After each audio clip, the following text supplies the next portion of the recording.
Para quienes no la conocen, Magdalena Gaby, poetisa, colaboradora, muy buena colaboradora de la escuela, y hoy día nos presenta parte de su libro, ¿cierto? Que no es el lanzamiento del libro oficial, pero sí es una conferencia que hace referencia a un libro que lanzó hace poco que se llama Mujería Poética, ¿verdad? Esto es un trabajo que yo empecé hace unos 30 y tantos años, y un trabajo de recopilación de mujeres poetas a lo largo de toda la historia. Ha sido un trabajo, eso que ha costado 30 años. He reunido unas 3.000 poetisas, más o menos, unas 3.000 y algo. Y entonces, este año pasado, por fin, empezamos a dar a conocer a algunas de ellas a través de este libro, una selección de 100, es el Mujería Poético 1, y la recopilación abarca desde el siglo 32 a.C. hasta 1947, porque a partir de ahí no se pueden utilizar poemas porque hay que pagar derechos de autor, ¿no? Entonces, lo he hecho hasta donde me llega eso es un poco el libro. Yo distingo dos bloques de poetisas claramente muy diferentes. Una son las poetisas de antes de Cristo, que están en una situación distinta, en una situación de libertad, en una situación donde son reconocidas como poetisas, donde incluso son veneradas, a veces hasta considerarlas como algo sagrado. Ahora lo contaré. Y las poetisas después de Cristo, después de la implantación del patriarcado, donde empiezan a escribir de otra forma, de una forma más reivindicativa, de una forma además a veces peligrosa y hasta revolucionaria, porque muchas de ellas pagaron con su vida el hecho de escribir, ¿no? O sea, son dos situaciones bien diferentes de una y de otra. Entonces, hecha esa introducción, yo les voy a leer lo que tengo escrito. Muchos han sido y son aún hoy, desgraciadamente, los autores y los académicos que nos hablan de la incorporación masiva de la mujer a la literatura como un fenómeno reciente, propio de la modernidad. Algunos de ellos, como el prestigioso José Carlos Mariátegui, en su obra Mujeres de Letras, ha llegado a afirmar con rotundidad que la poetisa es un fenómeno nuevo de nuestra época, porque antes de ahora solo hubo poesía masculina. Si bien es cierto que las mujeres han quedado eclipsadas y silenciadas en los últimos siglos, no solo en las publicaciones literarias, sino en todas las facetas de su vida, y que solo aparecían reseñadas como una especie de nota a pie de página, como un apéndice de la literatura seria, entre comillas, escrita por hombres, no siempre fue así. Las mujeres han escrito desde los albores de la historia. Hay una amplia bibliografía que se remonta a épocas remotas, a literaturas que incluso hemos olvidado, y que demuestran que las mujeres escritoras son tan antiguas como las propias letras. Ya en Asiria, en Grecia, en Egipto, en China o en Roma, son numerosas las poetisas que aparecen, algunas de cuyas obras han llegado hasta nuestros días. En casi todas las civilizaciones antiguas se puede decir que la poesía, y esto lo afirmo yo con toda rotundidad, la poesía empezó siempre con voz femenina. Es una invención femenina. Lo que voy a hacer es ir cronológicamente así un poquito. Empezamos en Mesopotamia, donde desde época protohistórica, aproximadamente desde el siglo 33 a.C., existían hasta 20 clases de sacerdotisas sumerias, asirias y caldeas que recibían una esmerada educación. Y eran escribas, ocupaban puestos importantes en los templos. En esa época los templos eran los centros de la vida económica, religiosa, política, hasta el punto que se la llamaban ciudades-templo. Y al frente de ese templo, o sea, al frente de toda la responsabilidad económica, política y religiosa, siempre había una mujer. Esas mujeres se llamaban Entu y actuaban también en la diplomacia. Ellas firmaban los tratados de paz, sellaban los acuerdos comerciales y ratificaban los nombramientos de los cargos. Y eran economistas también, Cristina, o sea que ahí también tienes un nicho. Ejemplo del importante papel que jugaban estas sacerdotisas en la vida pública es que el edificio más notable de Ur, la capital de Sumeria, era el Palacio de la Sacerdotisa, considerado hoy el edificio más antiguo del mundo. Allí se formaban las escribas y era el centro de la vida económica. A estas sacerdotisas lo que nos han llegado grabados, nos han llegado esculturas, se las representa siempre con pergaminos y libros en las manos, porque eran las representantes de la diosa Tasmetún, que se consideraba inventora de la escritura, del alfabeto cuneiforme y de las ciencias.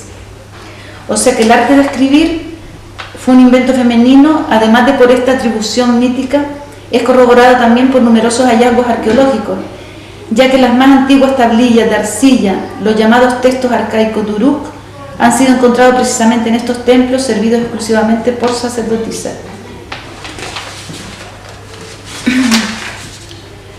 Y para poder hablar, ¿por qué estoy hablando de esas sacerdotisas? Porque para poder hablar de la historia de la literatura en general es imprescindible nombrarlas, ya que el autor más antiguo, el que escribió los primeros textos que se pueden atribuir a un autor determinado, el primer poeta de la historia, es una mujer.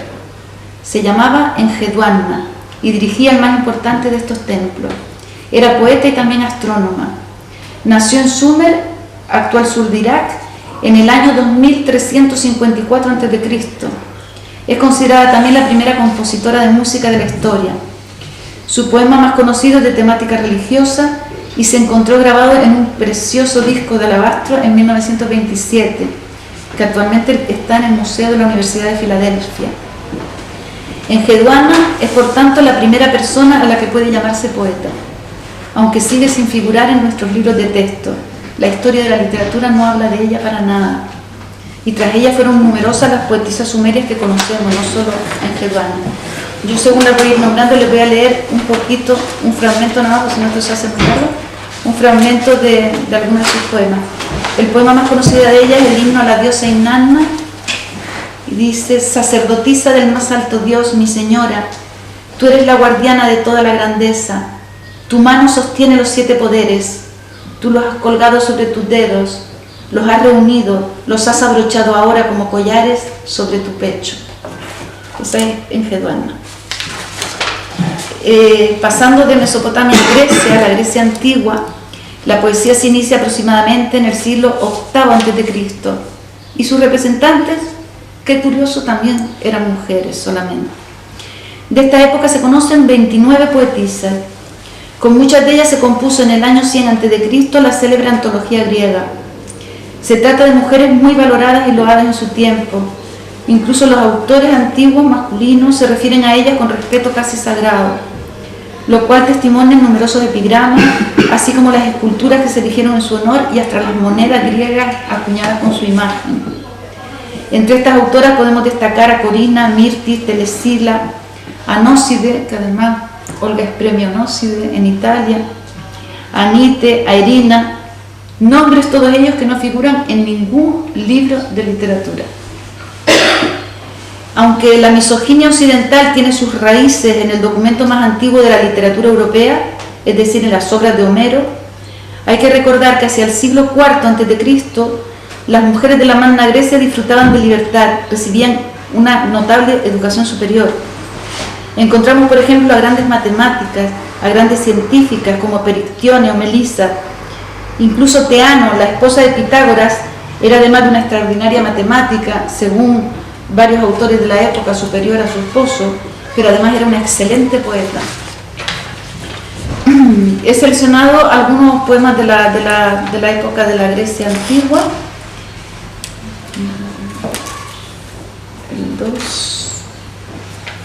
Anite de Tegea, ella aportó la novedad en la poesía de que es la primera vez que en poesía se habla de la naturaleza, hasta entonces se hablaba de otras cosas, y tiene un precioso poema que se llama El adiós a un delfín. Nunca más volveré a encontrar a mi Dios en los navegantes mares, ni mi cuello se alzará y caerá detrás de las profundidades. No soplaré alrededor del arco de la nave, adentro y afuera, por tersos agujeros de remos, como si viviera, ya que la oscura marea del oleaje me ha echado sobre esta tierra seca, donde yazgo aquí ahora. Nóside, que ya la nombré antes, que escribió siempre sobre las diosas femeninas y sobre el mundo interior de las mujeres, y se la conocía con un término griego que es teliglosos, que significa la de la femenina lengua. Ella escribió muchos poemas, muchos epigramas. Tiene uno que dice: no hay nada más dulce que el amor, todas las demás alegrías son secundarias. El amor hace escupir miel de mi boca, yo lo digo, así es. Aquel que no haya amado a una mujer nunca sabrá que las rosas son las mejores flores. Y he dejado para el final de Grecia a la más importante de todas las poetas de la antigüedad, que es Safo de Mitilene, considerada una figura excepcional en toda la literatura antigua. Ella nació en el último cuarto del siglo VII a.C. en la isla de Lesbos, hace casi 3000 años. Durante un tiempo sufrió exilio político en Siracusa, la actual Sicilia, donde se convirtió en el centro de la vida cultural. Organizaba certámenes literarios y recitales de poesía, de danza, de música. Las mujeres de la alta sociedad griega a la que ella pertenecía se resguardaban en suntuosos palacios donde se dedicaban a actividades de salud y estética, así casi como ahora las cuicas, ¿no? Safo renuncia a ese rol convencional y proyecta una imagen independiente, rebelde y comprometida. Yo considero que su obra poética es totalmente revolucionaria, por cuanto estructura una nueva visión del mundo desde el paradigma femenino. Rompe con el mundo heroico, brusco y violento de la poesía épica masculina y da paso a un arquetipo lleno de amor y ternura. Es el primer poeta que habla en primera persona, que hace poesía íntima. También dedicó muchos poemas a la importancia de la mujer en la sociedad. Pese a ser una época en que las mujeres griegas gozaban de la misma libertad y derechos que los hombres, el campo de acción femenino comenzaba a estrecharse. Se empezaba a afianzar el patriarcado traído desde las escuelas bizantinas, que marcarían toda la historia occidental hasta nuestros días. Safo, al quedar viuda, asume un rol importantísimo, se convierte en educadora y funda una escuela para mujeres que se llamaba Museo, es decir, la Casa de las Musas, que es lo que significa museo. Allí daba clases de arte, de literatura, de música y de danza. Safo ha sido escribió 9 libros de poesía que nos han llegado todos incompletos, porque en 1073 después de Cristo el Papa Gregorio VII ordenó quemar todos sus manuscritos, que la Iglesia Católica, bastión del poder masculino, como sabemos, consideraba inmorales, con lo que se perdió uno de los más importantes legados de todo el Occidente. A partir de entonces a Safo se la ha llamado mujer pública, mujerzuela, ninfómana, tríbada o lesbiana. De Safo les voy a leer un fragmento porque el poema es muy largo, un fragmento pequeño, donde ella describe lo que siente cuando ve a su amor. Un sudor frío me cubre, un temblor me agita todo el cuerpo y estoy más que la hierba pálida, sin fuerza, sin aliento, casi como si me faltara poco para alcanzar la muerte.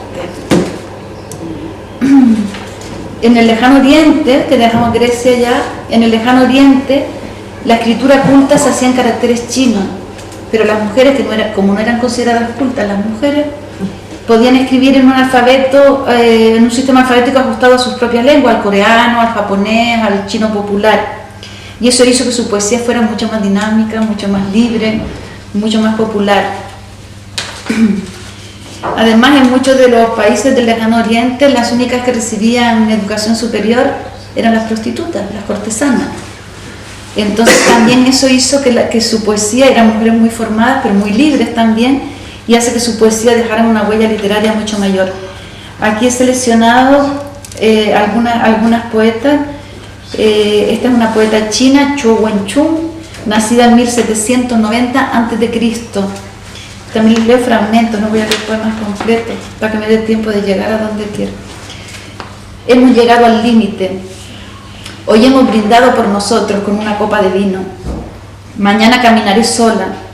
Yo quería un hombre con un solo corazón y que estuviéramos juntos mientras el pelo se nos fuese volviendo blanco. Otra de las poetisas es Yu Huangqi.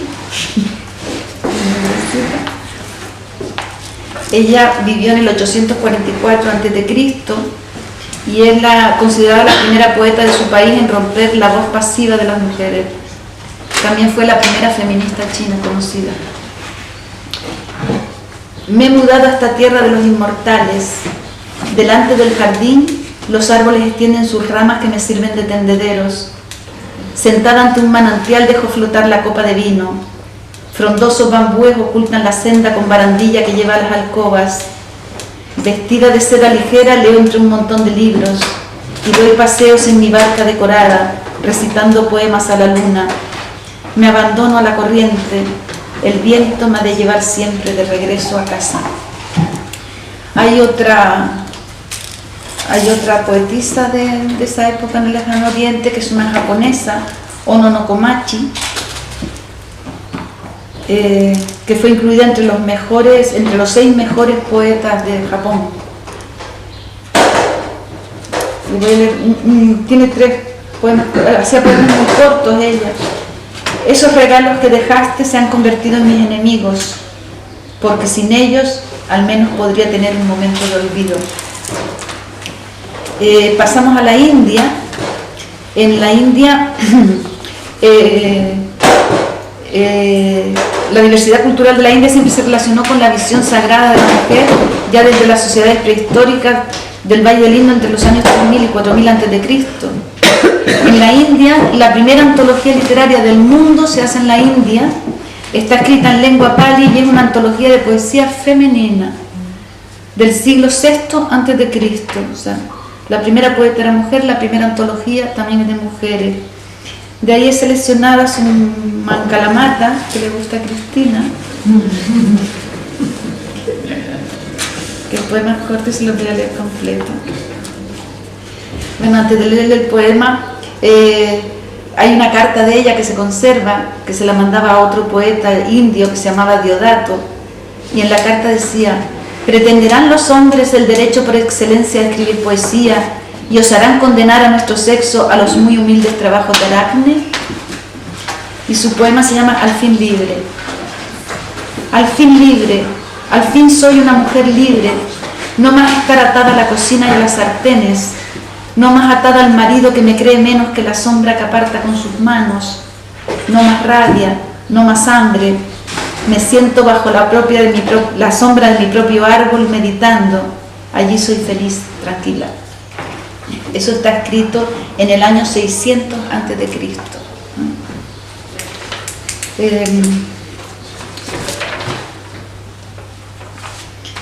Ya dejando los de antes de Cristo, pasamos a la de después de Cristo. Hay un grupo, hay varios grupos que los voy a dejar fuera de esto, los voy a nombrar nada más, porque si no, podríamos estar hablando 3 meses acá. Son muchas mujeres y muchas situaciones. Hay un grupo de poetisas maravillosas que son las poetisas de la España musulmana, de Al-Ándalus, donde hay un sinfín de mujeres poetas, muy buenas todas ellas, como Walada, Nasum o Hafsa, y donde además eran muy importantes dentro de la sociedad musulmana de los califatos. Las poetisas ocupaban un lugar muy significativo. No es hasta el siglo XI, imagínense, desde que hemos hablado, hasta el siglo XI, que aparecen las primeras poetisas europeas, que son mis preferidas. Aparece Sor Cecilia del Nacimiento en España. Sor Cecilia, ¿está aquí? Porque tiene un poema que a mí particularmente me gusta mucho, que se llama Definición del amor, pero le voy a leer nada más que un poquito, ¿no? Dice: el amor, un no sé qué, que viene de no sé dónde, que se entra por no sé dónde y mata con no sé qué.